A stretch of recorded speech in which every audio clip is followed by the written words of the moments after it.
আপনি কি এমন কেউ যে প্রতি সপ্তাহে ভিডিও বানাইতেছেন, রাত জেগে এডিট করতেছেন, বন্ধু বান্ধবদের দিয়ে শেয়ার করাইতেছেন, কিন্তু দিন শেষে কোনো রেজাল্ট নাই? অথবা আপনি কি এমন কেউ যিনি কন্টেন্ট ক্রিয়েট করে ইনকাম করার স্বপ্ন দেখতেছেন, কিন্তু চারদিক থেকে শুনতেছেন ভাই বাদ দাও, এগুলো এখন আর কাজ করে না, ভিউ নাই, টাকা নাই, মনিটাইজেশন শেষ? যদি এই দুইটার যে কোনো একটার সাথে আপনি নিজেকে রিলেট করতে পারেন, তাহলে এই ভিডিওটা আপনার জন্যই বানানো। একটু কষ্ট হলেও পুরো ভিডিওটা দেখেন, কারণ আজকে আমি কোনো টিপস অথবা ট্রিক্স শিখাতে আসি নাই। আজকে আমি কন্টেন্ট ক্রিয়েশন নিয়ে আপনার পুরো ধারণাটাই বদলাই দিতে আসছি। চলেন তাহলে শুরু করি। 15-16 বছর ধরে সোশ্যাল মিডিয়া নিয়ে কাজ করতেছি। এই এত বছরে ফেসবুককে এত রকম রূপে দেখছি যে কখনো কখনো নিজেই অবাক হয়ে যাই। 2011 সালে আমার প্রথম ফেসবুক পেজ খুলি। তখন পেজে একটা লাইক মানেই ছিল একটা রিয়েল মানুষ।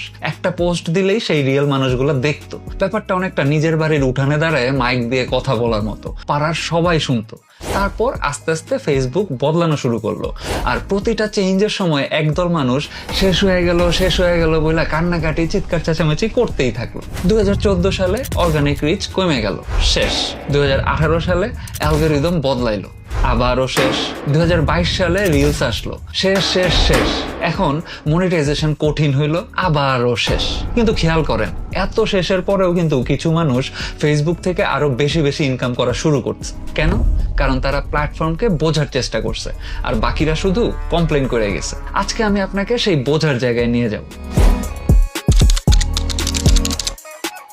এখন সরাসরি মেইন পয়েন্টে আসি। আগের ফেসবুক আর এখনকার ফেসবুক, এই দুইটা আসলে দুইটা আলাদা আলাদা জিনিস। আগের নিয়মটা ছিল একদম সহজ।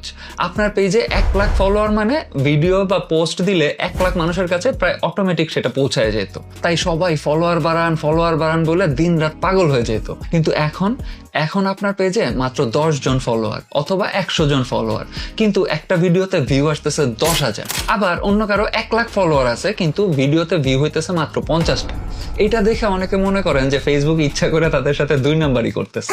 না ভাই, ফেসবুক আপনার শত্রু না। ফেসবুক আপনাকে পার্সোনালি চিনেও না। ফেসবুক শুধু তার নিজের ব্যবসাটা করতেছে, আর সেই ব্যবসাটা বুঝলেই আপনিও ছক্কা মারতে পারবেন। ফেসবুক এখন আর দেখে না আপনার ফলোয়ারকে, সে দেখে আপনার কন্টেন্টের ক্যাটাগরি কি। মানে ফলোয়ার হলো আপনার পুরানো পরিচিত মানুষের লিস্ট, কিন্তু ফেসবুক এখন সেই লিস্ট না দেখে আপনার কন্টেন্ট কোন মানুষের জীবনে কি কাজে লাগবে সেটা দেখে। এই একটা চেঞ্জ বোঝা মানেই আপনি 90% ক্রিয়েটরের চেয়েও আগায় গেলেন।